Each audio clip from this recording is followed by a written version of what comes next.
네, 오늘 성경 말씀은 창세기 10장 말씀입니다. 창세기 10장 1절로 32절 한 절씩 교독하겠습니다. 창세기 10장 1절로 32절 말씀 한 절씩 교독하겠습니다. 창세기 10장 1절 노아의 아들 셈과 함과 야벳의 조건은 이러하니라. 홍수 후에 그들이 아들들을 낳았으니 야벳의 아들은 노아와 가롯과 나대와 야함과 두발과 메섹과 기라스요. 고멜의 아들은 아스그나스와 리박과 도갈마요. 야함의 아들은 엘리사와 달시스와 김과 도단이니라.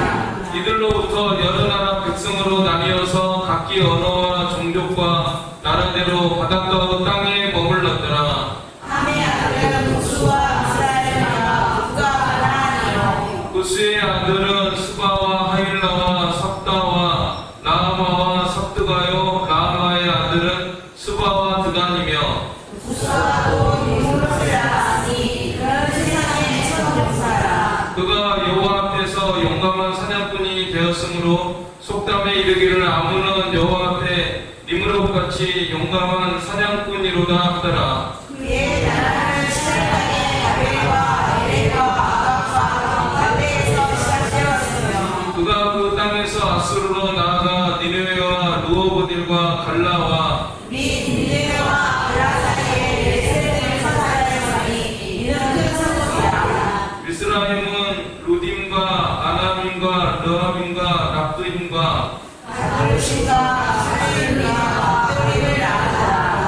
아두림에게서 블레셋이 나았더라. 가나안은 장자 시돈과 헷을 낳고 또 여수 족속과 아모리 족속과 길가스 족속과 히위 족속과 알가 족속과 신 족속과 아르바 족속과 스라엘 족속과 하가 족속을 낳았더니 이후로 가나안 족속의 족속이 천성으로 나아갔더라.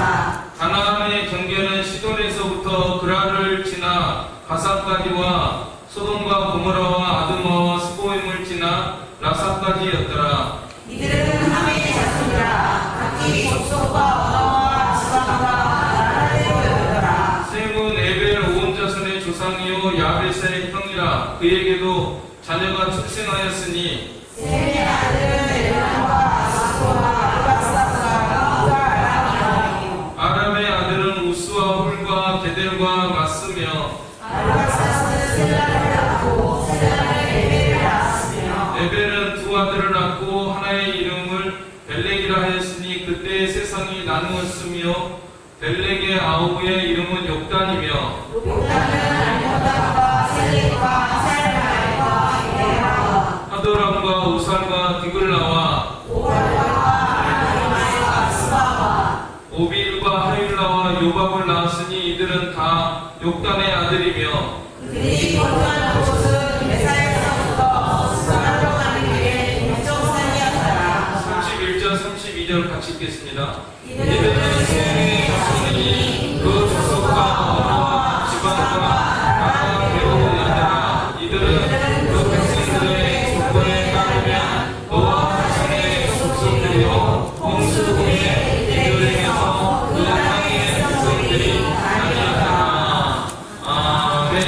오늘 말씀은 세 족보에 대해서 야벳의 족보에 대해서 1절로 5절, 또 함의 족보에 대해서 6절로 20절, 셈의 족보에 대해서 21절로 32절 이렇게 나와 있는데 사람 이름만 잔뜩 나와가지고 이걸 또 무슨 설교를 할까 이렇게 생각이 들고 또 지명도 뭐 발음하기도 어려운 지명, 사람 이름 많이 나와가지고 이걸로 어떻게 설교를 할까 싶죠? 그래서 지난번에 그 설교를 못한 부분이 있어요. 9장에 노아의 그 사건, 노아가 실수한 사건에 대해서 20절로 29절 있거든요. 거기 한번 합독하시겠습니다. 9장 20절로 29절 시작. 노아가 농사를 시작하여 포도나무를 심었더니 포도주를 수 없으며 그 땅에서 별것 없습니다. 하나님의 아버지 아브라함이 그의 아버지의 형체를 보고 밖으로 나가서 그의 조상의 할림에 생과 멸치의 옷을 가져다가 자기의 어머니에 메고 기껏해서 들어가서 그의 아버지의 형체를 벗었으며 그의 얼굴을 보고 그의 아버지의 형체를 보지 아니하였더라. 노아가 사냥하여 그의 자녀들이 자기에게 하나님을 알고 이에 유대 하나님의 저주를 하라. 그의 종들로 종들의 종들을 올라가고 또 이르되 세상의 여호와를 찬송하리로다. 하나님의 세계의 종이 되고 하나님의 열쇠를 차지하게 하사 세계의 장막에 영광을 보고 하나님은 그의 종이 되시기를 원하노라 하였다. 홍수의 여호와 360년을 살았고 그의 나이가 150세가 되어 죽었더라. 아멘. 이렇게 이제 스토리가 있잖아요. 그것은 노아가 이제 실수한 이런 사건에 대한 것에 대해서 우리가 다시 교훈을 받고 그다음에 오늘 족보에 대한 들어있는 또 거기에 대한 진리에 대해서 우리가 살펴보도록 하겠습니다. 먼저 이제 인구가 번성을 했죠. 광주에서 나와가지고 인구가 번성을 했는데 노아의 세 아들을 통해서 이제 인구가 번성을 했는데 노아는 당시에 이제 지도자가 되고 리더가 되고 통치자가 되고 또 그때 법이 단순한 법이 있었는데 사형법이 시행되고 있어요.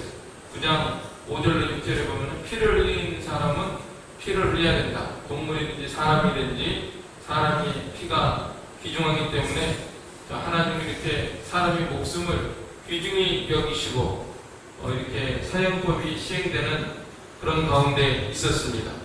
우리가 사람의 생명을 중요하게 생각을 해야 되고 이 믿음이 없으면요 인명을 경시합니다. 우리가 믿음이 있고 하나님을 섬기고 또 성경을 믿고 그래야 사람 생명이 존중한 줄 알죠? 이게 기본적으로 이게 설정이 안 되면은 왜 사람은 동물하고 똑같이 진화됐는데 진화를 이렇게 하면은요 공산주의 사상을 가지고 있는 사람들 그래서 사람들을 많이 죽이는 거예요. 누가 학살하고 대량 학살하고 인종 청소를 하고 이게 다 믿음이 없고 하나님을 인정하지 않으면은 인명을 경시하게 되고요. 지금도 이 태아, 영아 이런 생명을 우리가 귀중히 여겨야 됩니다. 복중에 있는 생명도 하나님이 내신 것이고 아이들 분별 못하는 6개월, 3개월, 1년 된 아이들 얼마나 귀중합니까? 그런데 믿음이 없는 사람들은 복중의 아이는 물론 잘라도 되고 그 다음에 심지어 1년 이하의 아이들까지도 죽여도 된다? 그런 법이 있대죠. 미국의 어느 주에서는 그런 끔찍한 법도 있다고 하는데 얼마나 참 참혹한지 모릅니다. 또 우리 북한 동포들이 인신매매를 당하고 중국으로 건너가서 장기 적출을 당하고 이게 다 공산주의 사상으로 인해서 인명을 경시하는 이런 현상들이죠. 어떤 분이 그러는데 북한의 난민들이 지금 겪는 그 아픔이 이 유대인들 아우슈비츠 홀로코스트보다 더 심하다. 그 사람들은 다 끝나서 기념관을 세워놓고 우리가 과거에 이렇게 고통을 당했다 그러는데 지금 북한의 동포들은 현재 상황이라고 더 참혹한 그런 현실이라는데 우리가 이를 위해서 더 기도하고 또 하나님께 간구하도록 해야 되겠습니다. 자, 이렇게 해서 이제 노아가 지도자가 돼서 이 사회를 이끄는 사람인데 이 실수를 해가지고 포도주를 마시고 취하해서 장막 안에서 벌거벗게 되었습니다. 홍수 이전에는 그 다른 사람들이 다 타락을 해도 노아만은 믿음을 지키고 그랬는데 이제는 좀 평안한 사이가 되니까 오히려 이렇게 타락해가지고 마음을 풀어놓고 허리띠를 풀고 이렇게 하다가 실수를 했거든요. 근데 이걸 보면 우리가 항상 평안할 때 더 근신해야 될 것을 우리들이 생각을 하게 됩니다. 다윗도 전투가 있을 때는 얼마나 용맹하게 나가서 싸웠는데 궁전에서 평안하니까 거닐다가 그만 죄에 빠지지 않았습니까?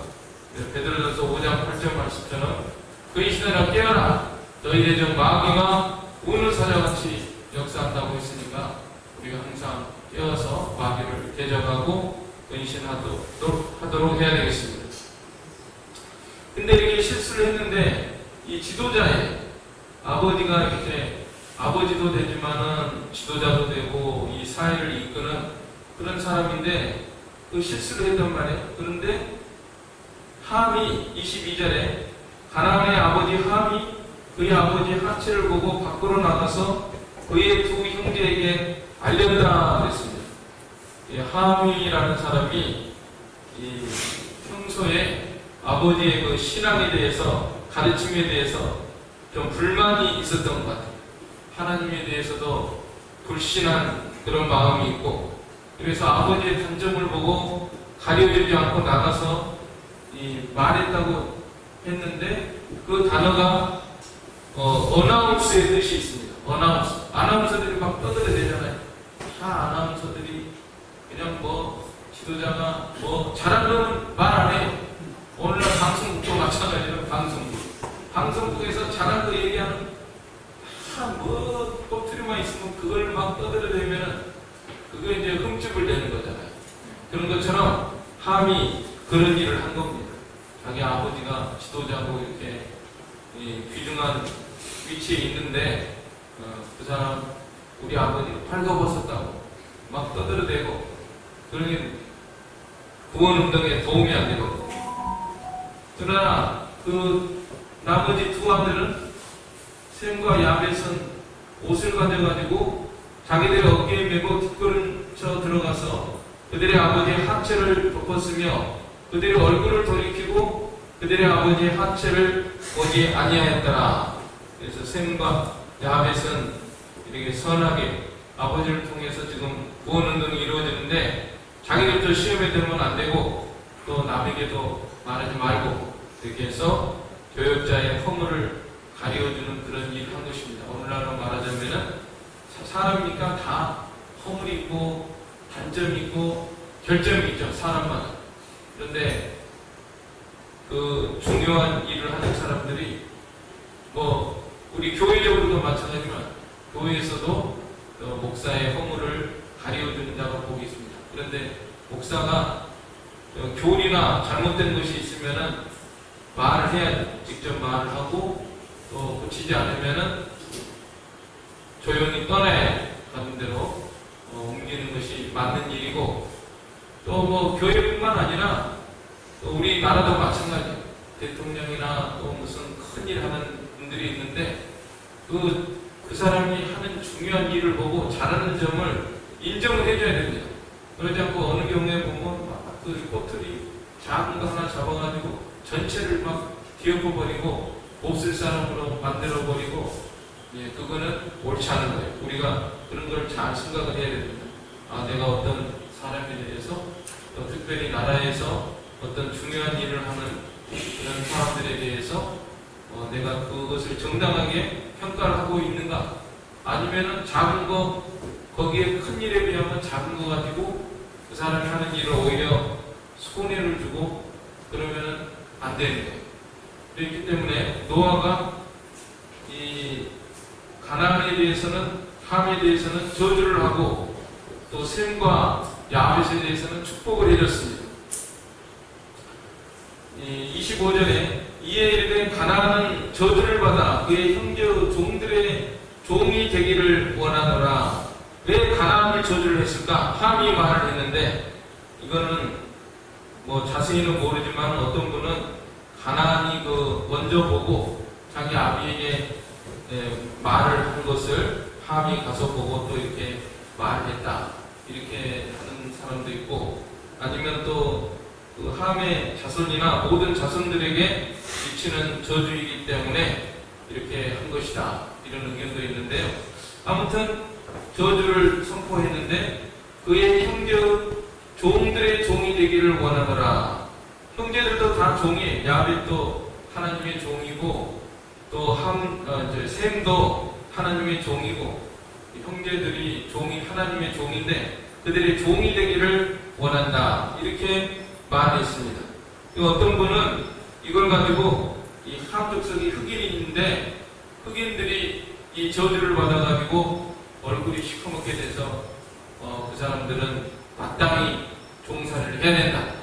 이렇게 해석을 하는 분이 있는데 그거는 피상적인 해석이고요. 이 노아가 하나님의 뜻대로 이렇게 저주를 선포한 거는 그 악격과 그런 것을 다 고려를 해서 이 특성과 이런 걸 고려를 해서 저주를 하고 또 이 축복을 한 것입니다.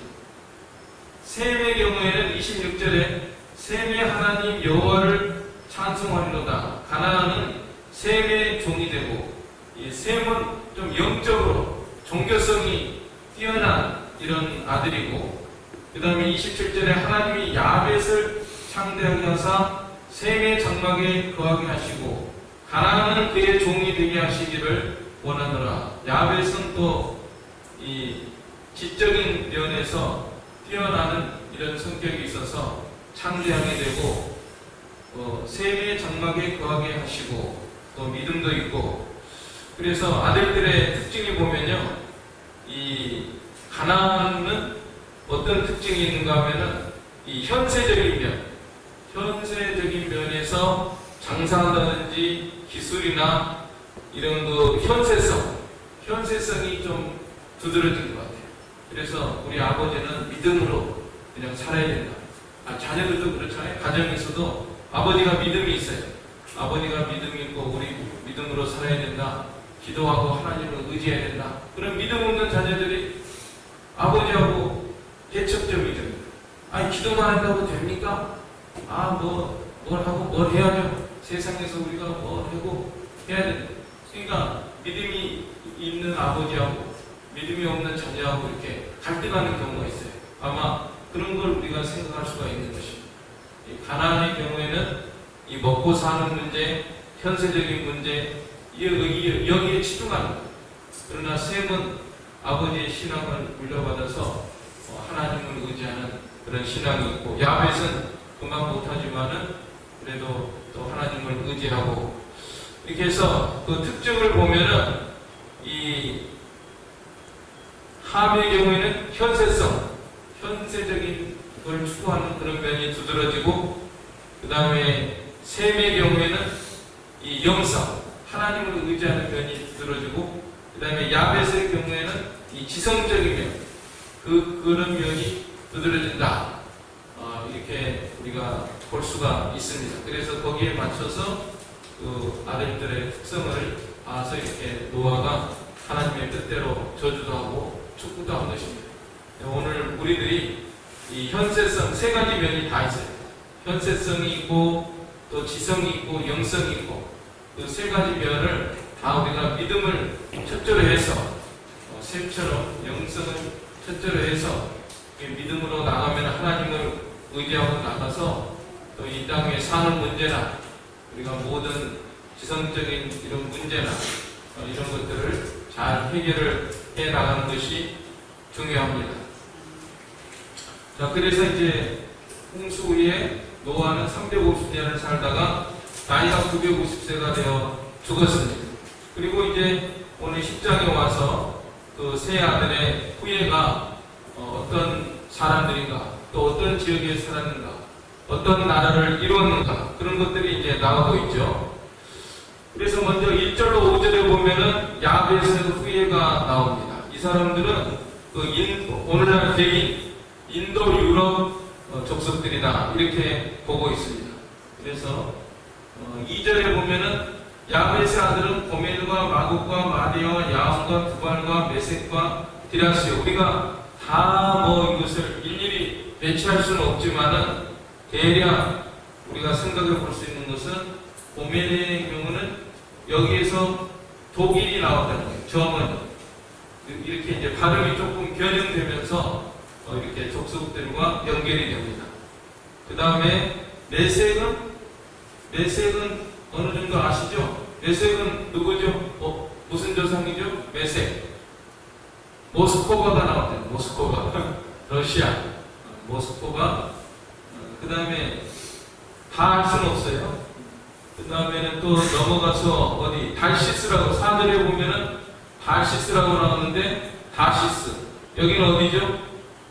스페인. 예, 스페인으로 보고요. 스페인의 조상 이렇게 보고 그 다음에 기띠임이라는 데는 마케도니아로 이렇게 봅니다.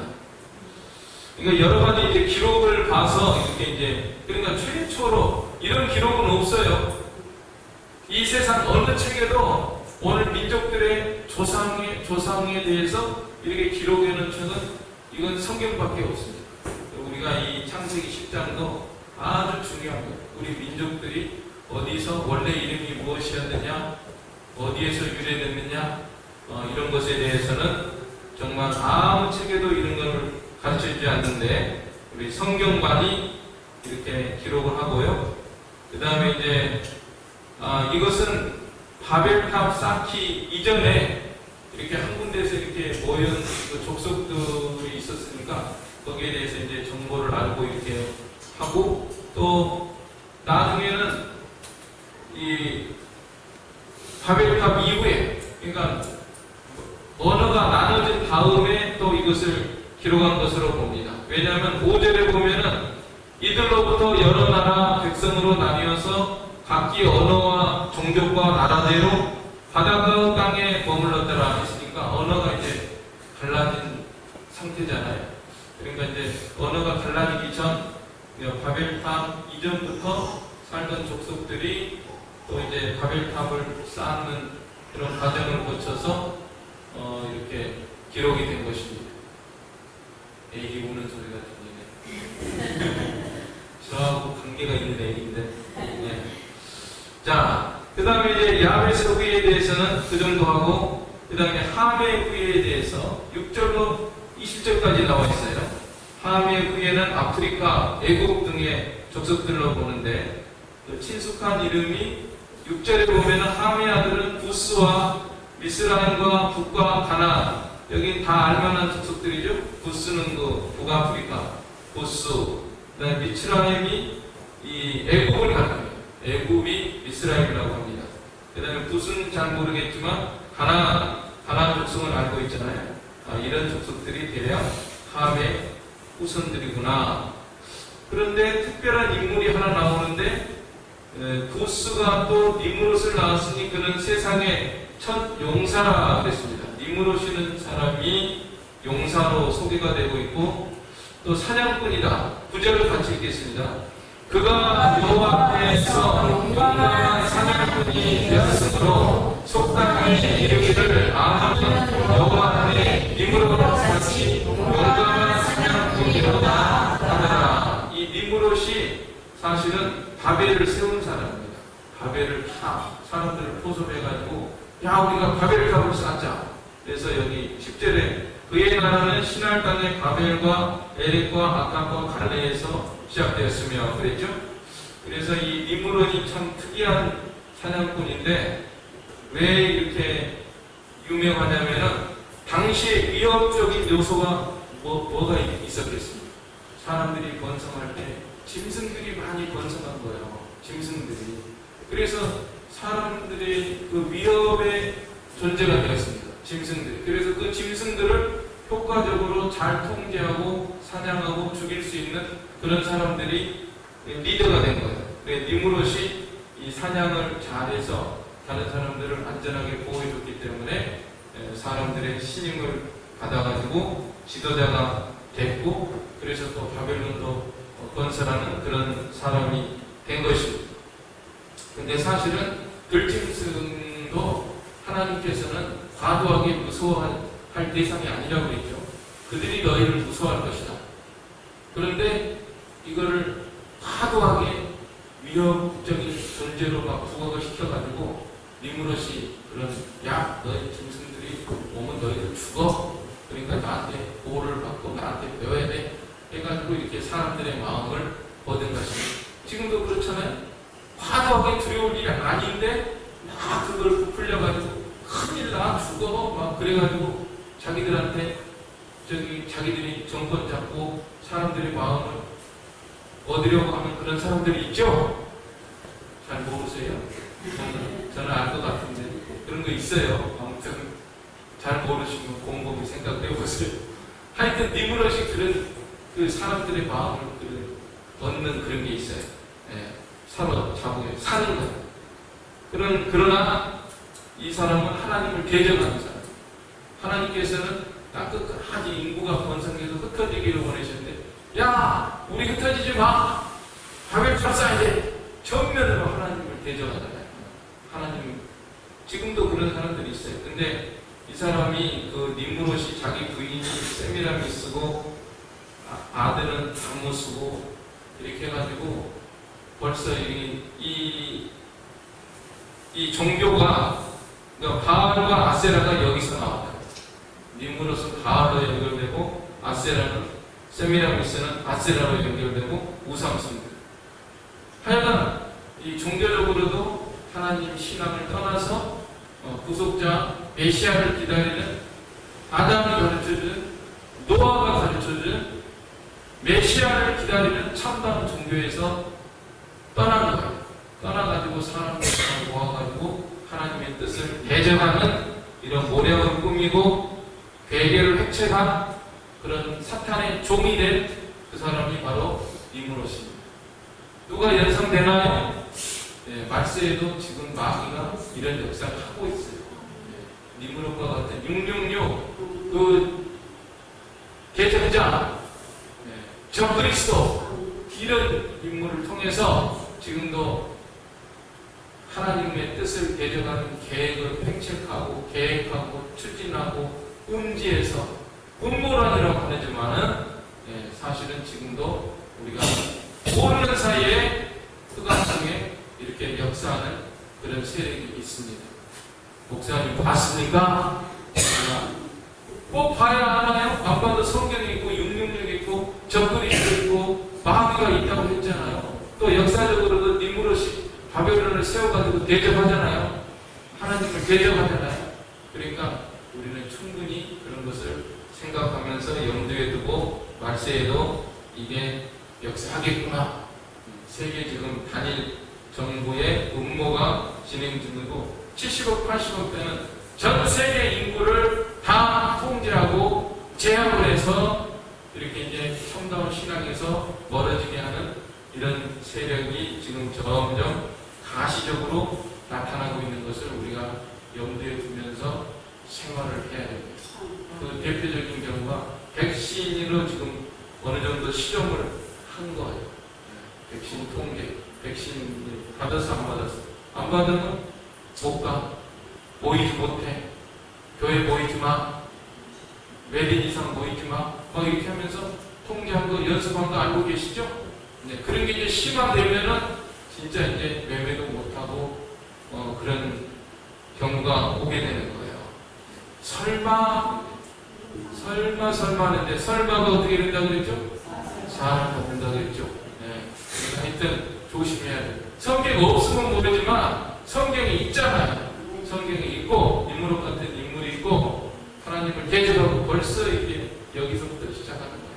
다 말세에도 그런 것을 우리가 생각을 하면서 기도하면서 살아야 됩니다. 갑돌이라고 하는 족속이 나오는데 갑돌은 크레타 섬에 있는 민족이라고 합니다. 그래서 이 사람들이 배 타고 저기 배 타고 지중해에 일어나 이스라엘 거기 땅에 가가지고 북쪽으로 올라간 사람은 페니키아 족속이 되고 남쪽에 있는 사람은 블레셋 족속이 되고 그렇게 됐고요. 또 가나안 7족속의 이름도 나옵니다. 가나안 중에서 여러 7족속 우리 뒤에 친숙한 그런 7족속의 이름도 나오고 또 그 다음에 특별한 족속이 신족속이라고 나오나요? 몇 절에 나오죠? 17절에 나오죠? 희족속과 알가족속과 신족속인데 신족속은 어디일 것 같아요? 네, 제가 참고하는 그 서적에 보니까 신호, 중국 가르칠 때 신자가 들어가요. 신호. 그래서 중국 족속이다 그렇게 나오더라고요. 중국으로도 갔고, 그 다음에 이 사람들이 또 몽고로도 가고, 또 이 베링해를 건너서, 베링해는 뭐냐면 알라스카하고 그 러시아 사이에 있는 그 바다인데, 과거에는 그게 붙어 있었다는 거예요. 그래서 이 족속들이 건너가서 아메리칸 인디언이 된 것이다. 이렇게 보는 분도 있습니다. 그 다음에 이제 21절로부터 32절에는 셈 족속이 나오는데, 셈이 이제 이 믿음이 있는 이런 족속인데, 이 족속들을 통해서 참다운 신앙이 이렇게 계승되는 그런 역사가 일어났습니다. 그래서 우리는 셈의 후예일 것이다, 이렇게 보고 있죠.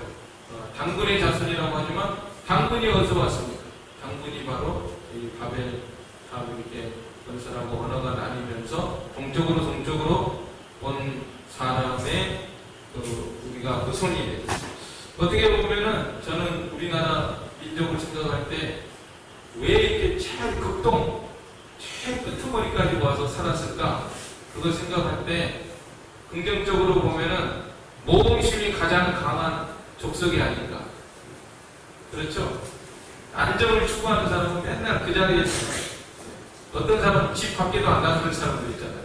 그러나 모험을 추구하는 사람은 계속 어디로 나가는 것이기 때문에 그런 생각을 하게 되고요. 특별히 도자공원에 가면은 사문리 구석기 시대의 유적지가 나오거든요. 그 구석기가 뭐냐면은 사람들이, 그 지능이 있는 사람들이 어떤 문명이 발달하지 않았으니까 그때부터 벌써 돌이나 이런 것을 사용을 해서 이렇게 생활을 한 거거든요. 그 사람들이 머리가 없는 사람들이 아니에요. 머리가 뛰어난 사람들을 오늘날에도 어떤 무인도 섬에다가 놔뒀다고 생각을 해보세요. 아무것도 없어요. 기계도 없고 뭐도 없고 무인도에 놔놨어. 그래도 머리가 있기 때문에 그 사람들이 돌멩이부터 시작해서 막 이렇게 이제 개발을 하겠죠. 그런 유적지인데, 그 옛날에 몇천 년 전에 뭐 기록도 없고 문자도 없는 그 시대에 이 광주 지역까지 와서 왜 살았을까? 좀 그런 생각을 하게 되는데요. 아무튼 참 이런, 그러니까 이제 해석에 좀 견해가 차이가 있지만은, 아까 그분은 신족속이 이게 중국도 가고 몽고도 가고 아메리칸 인디언도 됐다, 이렇게 보는 사람도 있지만은, 어쩌면 우리 조상이 이 몽고를 거쳐서 또 베링해를 건너서 아메리칸 인디언이 되지 않았을까, 그렇게 보는 사람도 있더라고요. 아메리칸 인디언하고 우리하고 뭐 공통점이 있다, 이런 보는 분도 있습니다. 자, 그러면 이제 우리가 이 10장에서 중요한 교훈들을 생각을 해요. 이건 지식적인 거지만은 이런 이름들이 뭐 어떻게 연결이 됐을까, 어떤 족속이 됐을까, 이건 지식적인 면이고요. 우리가 이 창세기 족보 기록을 통해서 우리가 생각을 해야 될 중요한 문제가 뭐냐면은, 창세기는 과학적으로도 역사적으로도 정확무원 하나님의 말씀이다 하는 것을 우리가 꼭 마음에 간직해야 돼요. 네, 많은 사람들이 이 성경은 과학적으로, 역사적으로 오류가 있다, 이렇게 생각을 해요. 오류가 있어도 우리는 거기에 담긴 이 신앙적인 교훈을 받으면 된다, 이렇게 생각을 합니다. 오늘 그런 사람들이 많아요. 교회도 그렇고 신학교도 그렇고 미국이나 한국이나 신학교에서 성경은 정확무원 하나님의 말씀입니다. 과학적으로 정확하고 역사적으로 정확합니다. 우리가 사람이 지식이 부족해가지고 그걸 다 규명을 못해서 그렇지, 하나님의 말씀은 1.1핵도 오류가 없는 그런 말씀이다, 이렇게 우리가 받아들이고 신앙생활을 해야 되거든요. 그런데 자기들이 그냥 성경은 아니야, 성경에는 그냥 과학적으로도 오류가 있고 뭐 역사적으로도 오류가 있어, 그래도 신학적인 의미만 받아들이자, 이것을 뭐라 그러면 신정통주의라고 하는데, 그 사람들을 물어보면 성경 하나님의 말씀이니까 네 그래요, 성경 하나님의 말씀이다 그래요. 그러나 속으로는 과학적으로는 오류가 있어요, 역사적으로도 오류가 있어요. 그렇지만 신학적인 면은 받아들이면 돼요, 이렇게 합니다. 이게 잘못된 거예요. 거기에서 신앙이 다 무너지는 것입니다.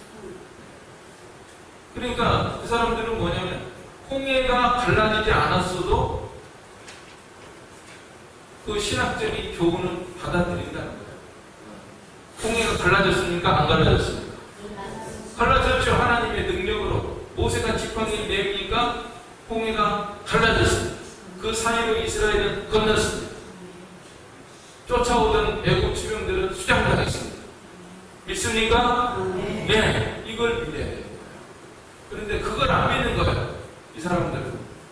아, 그건 뭐 영웅담이고 과거에 무슨 설하고 전설 같은 거고 그래도 우리는 우리 삶 속에서 거기에 대한 기록이 된 그것을 우리가 신앙적으로 받아들이고 믿자. 이러니 믿음이 제대로 되겠습니까? 진짜 하나님의 말씀이야! 그래도 제대로 살지 않는데 과학적으로 역사적으로 오류가 있다고 하면 그 하나님의 권위가 땅에 떨어지는 거예요. 그래서 단적으로 말하면 예수님이 십자가에 못 박히시고 사흘 만에 부활하셨습니까? 안 하셨습니까? 부활하셨죠? 우리 믿죠? 그런데 그 사람들은 부활 안 했어도 우리는 그 신학적인 의미는 받아들인다. 이거예요.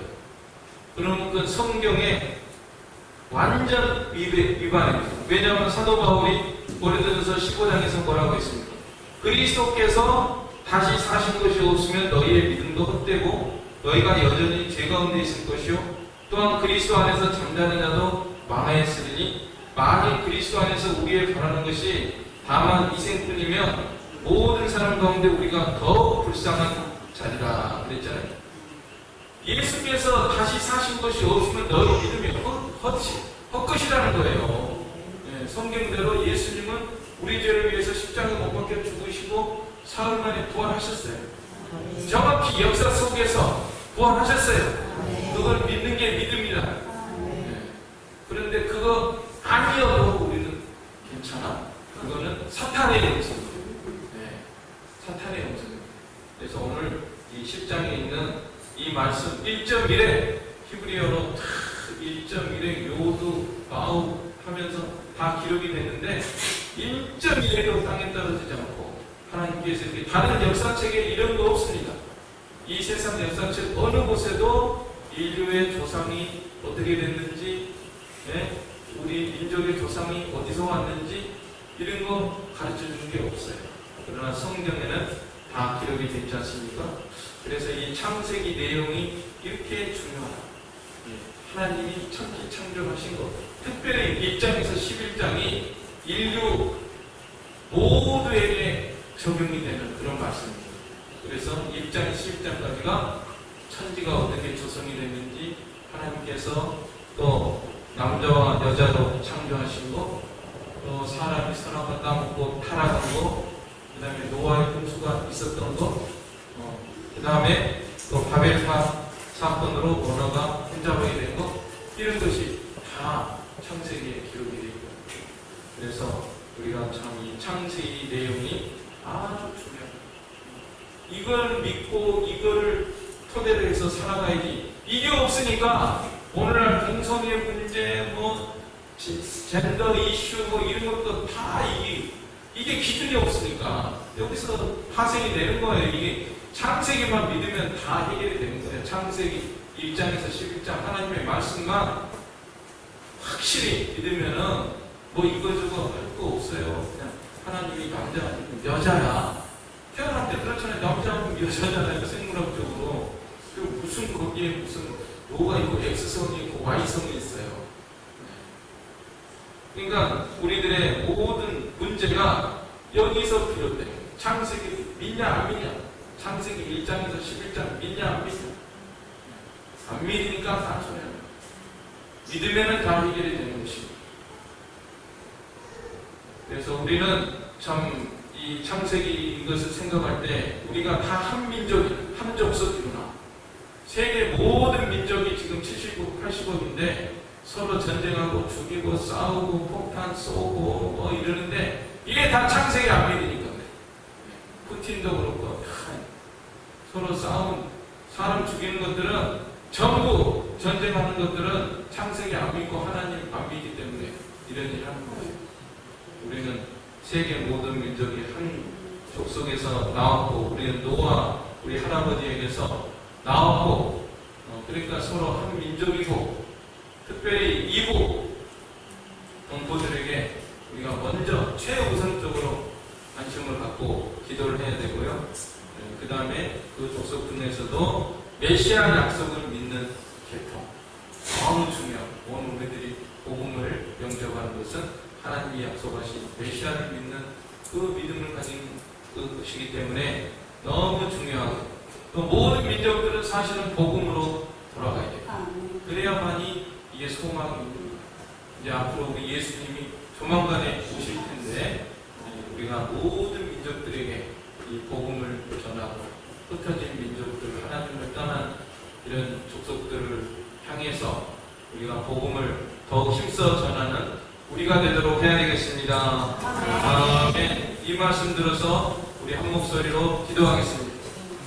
사랑하는 아버지 하나님, 은혜와 사랑을 감사를 드립니다. 이 창세기 말씀을 통해서 우리가 이 세상이 어떻게 생겼는지, 우리가 어디서 왔는지, 어디로 가는지, 무엇을 해야 할지 모든 것을 가르쳐주시는 우리 아버지 하나님, 은혜와 사랑을 감사를 드립니다.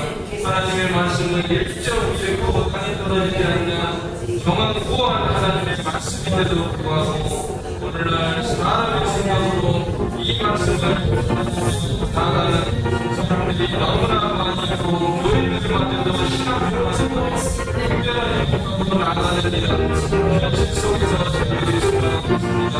하나님 저희들 말씀에 계속해 주시고 하나님을 확실히 보게 해주시고 주님께서 약속하시고 보내주신 예수님을 보여주고 주의 죄를 보좌하면서 살아가게 해주시고 이제 모든 삶과 모든 분들에게 이 복음을 전하며 우리 사랑하는 북한 모두도 속히 우리와 같이 하나가 되어서 자유롭게 시간을 수 있도록 매번 예수님의 주옵소서. 예수님의 이름으로 기도하옵나이다. 아멘. 네, 찬송가 183장입니다. 통일은 172장입니다. 183장, 172장.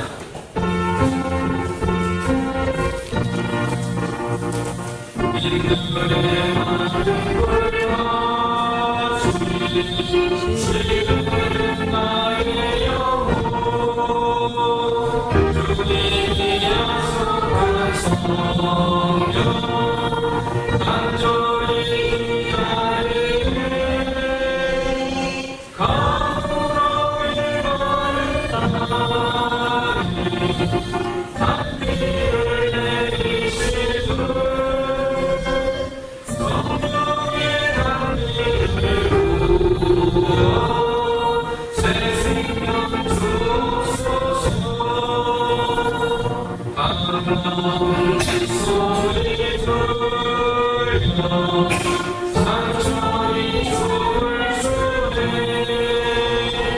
멈추어 내리는 성령 내리고 주옵소서 강으로 일어날 땅에 단비를 내리시던 성령의 단비를 부어 새 생명 주옵소서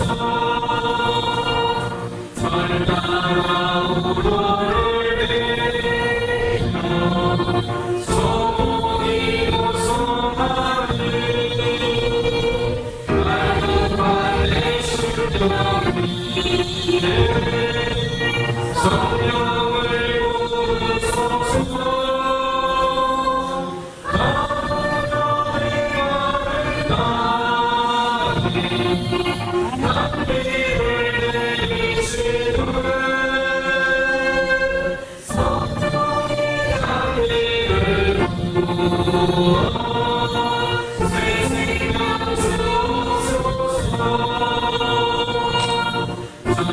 주를 사랑해요.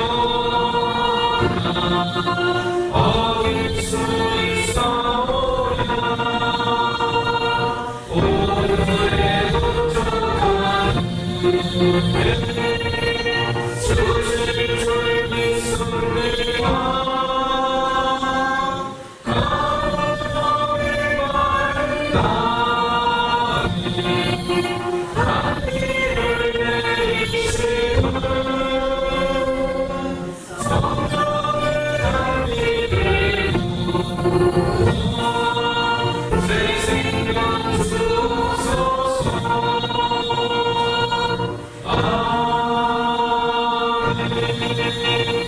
주님 가르치신 기도 드리겠습니다.